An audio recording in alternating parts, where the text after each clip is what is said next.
Welcome back to Road to Fire. We're a family of three documenting our journey to fire, financial independence, retire early. Let's chat about our December 2020 budget check-in. I will share all our real numbers, details on our budget, and outline our actual expenses so far like always, so please hang with me. So many hidden costs to owning a home. Do we regret buying this duplex? Absolutely not, but my budget is upside down because we have been literally living at Home Depot for the last few weeks. I'm debating on getting a Home Depot card just because we're always there. Also, kudos to my husband as his high to-do list has never ended. So I usually manage the budget, but recently my husband has been more interested in getting into the numbers. I think the 2021 financial goals chat put a big fire in him. Now, if you haven't seen that video, I'll link that here. But we usually use Mint to track our expenses, but I'm trying something new this month. I decided to ditch Mint because they really suck at categorizing our expenses the way I would like them, and I'll be getting all of our expenses directly from our two banks. We bank at Capital One and Wells Fargo, and yes, I know Wells Fargo is the worst bank out there, but I bank with them, and I really need to move my money soon, but I've been really lazy lately. Because we share a credit card with Capital One, the expenses are still easy to track as they're consolidated in one place. It does take a bit more time than Mint, but it's much clearer overall for me. I think we might be doing this moving forward, or I might take a stab at looking at other softwares that might work better for us. Overall, it takes me about 20 minutes to update our budget after each pay period, so not bad overall. Okay, so we have four large expenses this month that I kind of budgeted for, but let me explain. Our first expense was our home items or household items, hence the frequent traveling to Home Depot.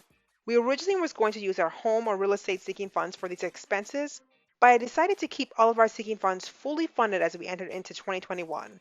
This means all these expenses needed to come out of our December budget, which I did not plan for. Secondly, I sent an additional snowball payment to our car, and that was not planned. I wanted to go into 2021 with under $33,000 in debt, and there's no reason at all why I made that additional payment, but to make sure that number was less than $33,000. Our third biggest expense was savings, as I really wanted to get all of our sinking funds fully funded before the end of the year. And then our last biggest expense was our childcare for our son.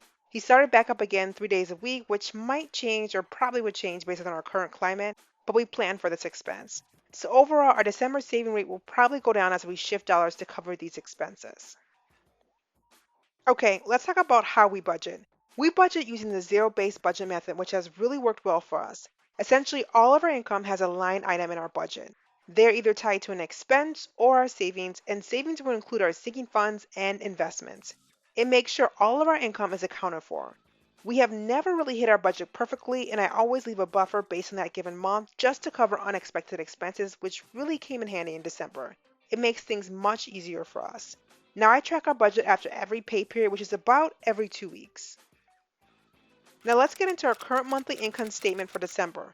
Things are a bit funky now as I get paid 2 times a month versus biweekly, so we're adjusting to this odd payment schedule. I like it overall because the monthly number is the same, although the mid-month view is a bit off. So here is our December income report. This is not a normal income month for us. We usually sit closer to $12,000 a month, but I'm always grateful for additional income. So here are our details. Our W-2 income represents after 401k only as my HSA contributions don't come in until January with my new job. So the total plan is around $11,478 and the actuals came in around $9,743, which is pretty normal.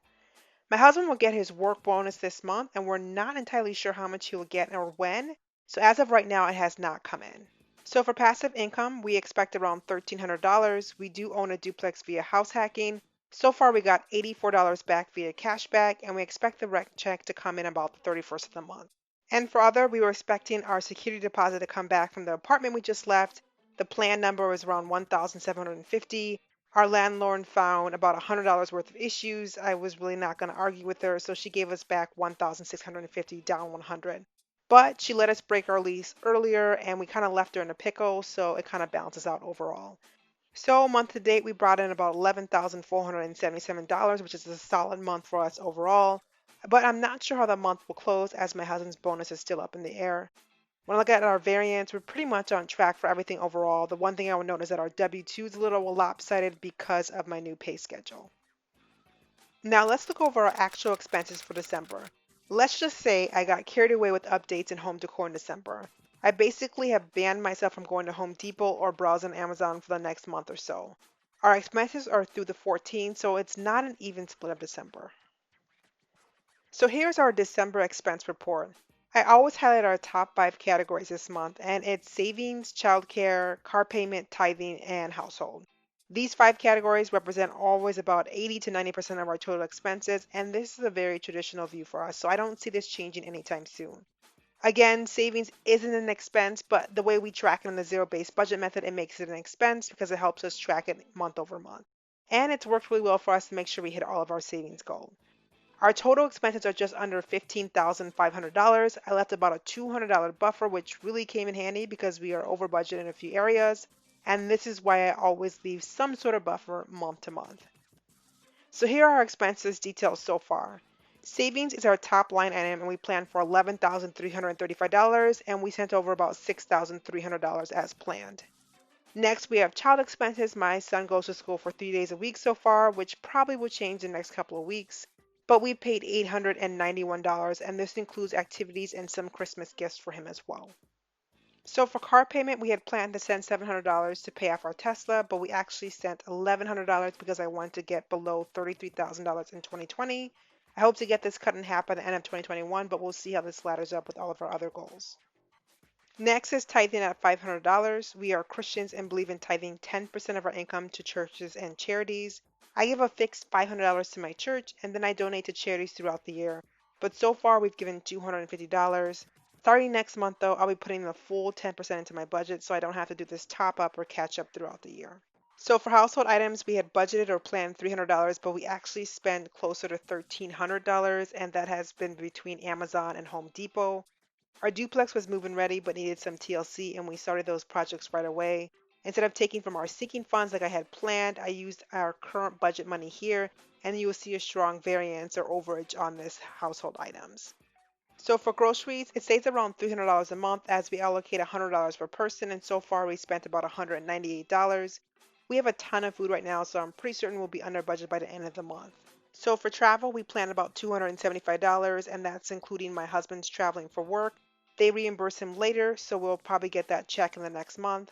So far, we've spent $136, which is about half of where we are right now.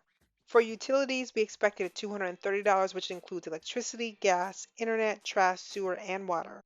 So far, we have only paid $61 as water, trash, and sewer doesn't start this month. It's on a every 3 months cadence, which I had no idea about until I gave them a call.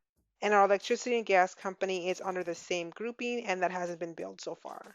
For car gas, we've spent $160 so far, and this is a bit more than we planned, but my husband is off for the last 2 weeks of the month, so we will be able to hit our budget overall. For restaurants, we planned about $150, and so far we've come over budget at about $160. And I know there are a few transactions that have not yet cleared, so we'll probably be over for our restaurants overall. So far, we spent about $45 on gifts for my nephew and my son, and we still have 2 more gifts to get, so I'm pretty certain we'll hit this number overall. Our phone bill's at $94, and we don't get billed until the end of the month, so it's zero for now. Apparel is all for my son at $75, and he got some pants from Target so far, so only $16 spent here. And for business and entertainment, this really doesn't change. It's budgeted at $20 each. A few of our subscriptions came through, and that's totaling about $12 for both of the categories. So total expenses for December so far is $10,698. And it's a bit lopsided because our savings is not automated evenly as this is an abnormal income month for us all. But 3 watchouts here is car payments, household, and restaurants. We spent more than planned on this area, so our savings will probably be less than planned because it has to cover the overage on these 3 categories. Again, budgets are fluid. Our numbers will still be within the $15,000, just the categories might shift and adjust. It's unfortunate we were really shooting for that 73% savings rate, and it'll probably come down to more of that 65% range. So how am I tracking towards my monthly goals? Not bad overall. The first goal was to get our emergency fund at $25,000, which would be about 6.5 months for us, and that has been accomplished. But the second goal was a little bit harder. I've been trying to read 20 pages a day, but haven't finished the book yet, and I'm really pushing hard. I hope to get to the point where I can read 2 books a month. My third goal is set realistic yet stretched financial goals for 2021, and we posted that video last week.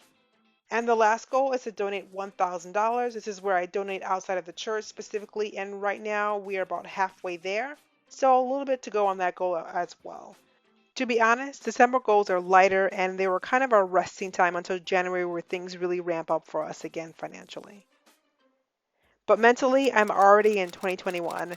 I have outlined our January budget, I've broken our goals down to monthly goals, and I've outlined what we need to do and change to make sure we hit our overall 2021 goals. I've already changed my husband's 401k contributions and we're ready to start the new year on a high note. Now, if you made it this far, thank you so much for watching. But don't forget to like, comment, and subscribe. Until next time.